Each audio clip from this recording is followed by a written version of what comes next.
Assalamualaikum warahmatullahi wabarakatuh. Halo teman-teman semuanya. Perkenalkan, nama saya Raffi Dwi Mutiara Putra dengan NPM 213210229.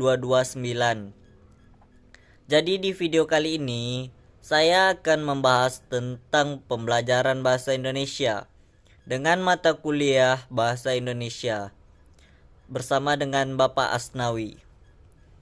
Nah, seperti yang kita ketahui bersama, bahwa bahasa itu komponen yang sangat penting untuk kita ketahui dan kita pelajari lebih dalam.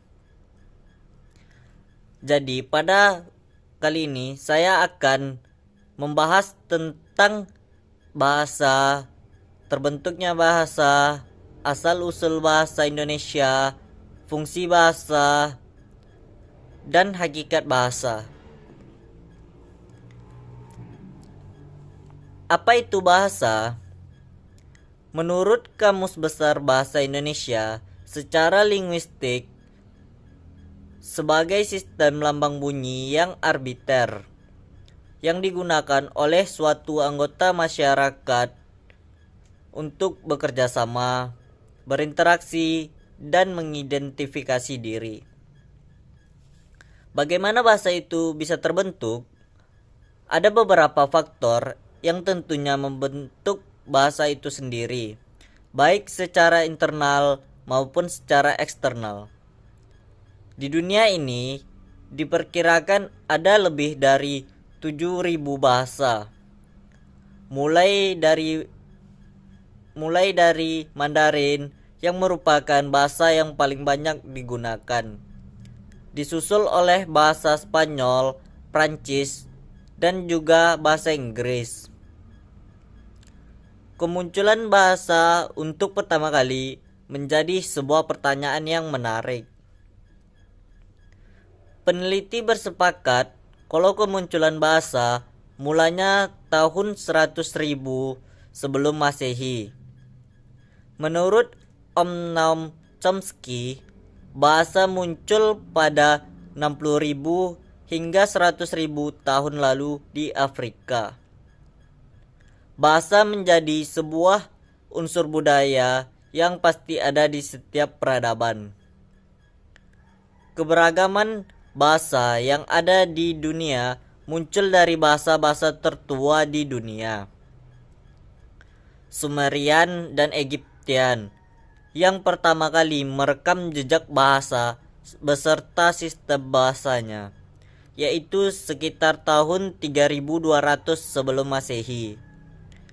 Pertama, adanya isolasi kebudayaan. Kedua, karena faktor lingkungan. Menurut para peneliti di University of New Mexico dan Laboratoire Dynamique du Langage, CNRS, Prancis, bahasa terbentuk secara tradisional, yaitu dari lingkungan alam, pembentukan huruf dan intonasi suara menyesuaikan temperatur dan kondisi fisik, misalnya pegunungan atau pantai. Ketiga, penjelajahan para pendahulu. Ada juga asal-usul bahasa.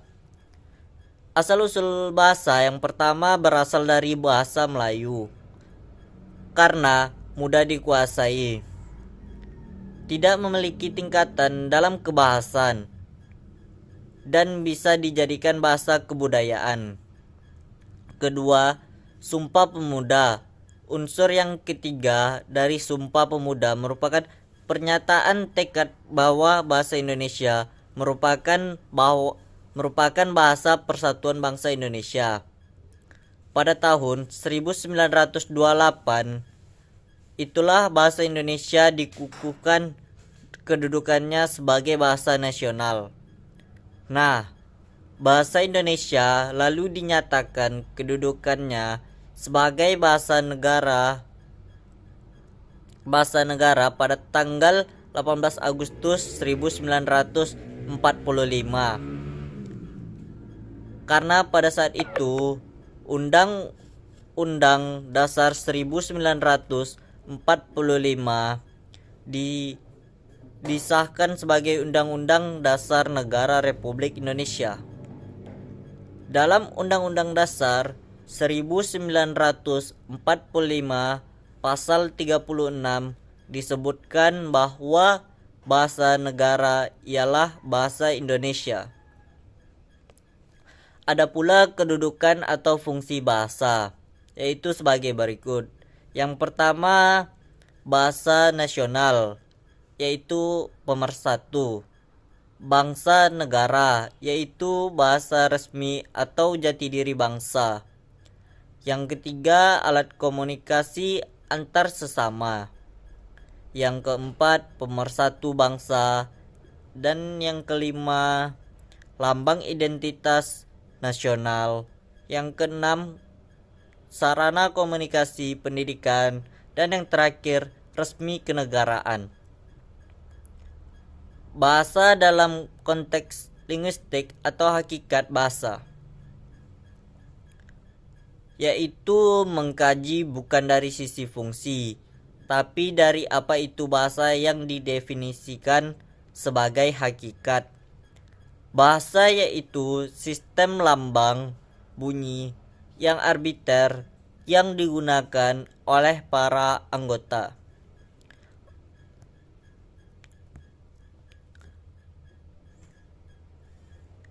Kelompok sosial untuk bekerja sama, berkomunikasi, dan mengidentifikasi diri. Berikut sifat bahasa dari sisi linguistik. Yang pertama, bahasa adalah sistem. Yang kedua, bahasa adalah simbol. Yang ketiga, bunyi. Yang keempat, unik. Yang kelima, universal. Yang keenam, bermakna. Yang ketujuh, arbiter. Yang kedelapan, konvensional. Yang kesembilan, produktif. Yang kesepuluh, dinamis. Yang ke-11 dan yang terakhir yaitu variatif. Mikrolinguistik yang mempelajari bahasa yang memiliki kedudukan sebagai fenomena alam yang berdiri sendiri. Ada beberapa contohnya. Yang pertama, fenologi ditinjau dari fungsi. Morfologi membahas kata dan kelompok kata. Semantik yaitu makna bahasa, dan sintaktis yaitu membahas satuan-satuan kata dengan kata lain. Makrolinguistik yaitu mempelajari hubungan bahasa dengan faktor di luar bahasa. Ada beberapa contohnya juga, yaitu yang pertama, fonetik yaitu menyelidiki penghasilan, penyampaian, dan penerimaan bunyi bahasa. Yang kedua, psikolinguistik yaitu mempelajari hubungan bahasa dengan perilaku dan alat akal budi manusia. Yang ketiga, antropolinguistik menelah hubungan bahasa dan budaya sebagai alat bahasa kebudayaan dalam masyarakat. Yang terakhir, sosiolinguistik menelah bahasa yang berpegang pada pandangan dari konteks sosial media, dari konteks sosial manusia. Dan yang terakhir, ada ragam bahasa atau laras bahasa, yaitu ragam bahasa yang digunakan tujuan atau konteks sosial tertentu. Laras bahasa yang terkenal dikemukakan oleh Joss 1961. Yang pertama ragam beku, suasana hikmat seperti kitab suci. Yang kedua, ragam resmi, yaitu untuk komunikasi resmi seperti pidato negara. Yang ketiga, ragam konsultatif, yaitu yang digunakan dalam pembicaraan terpusat seperti sekolah. Yang kelima, yang keempat, ragam santai. Dan yang terakhir, ragam akrab. Mungkin segitu saja yang dapat saya sampaikan. Sekian dari saya. Bila ada yang salah mohon dimaafkan. Lebih dan kurang terima kasih.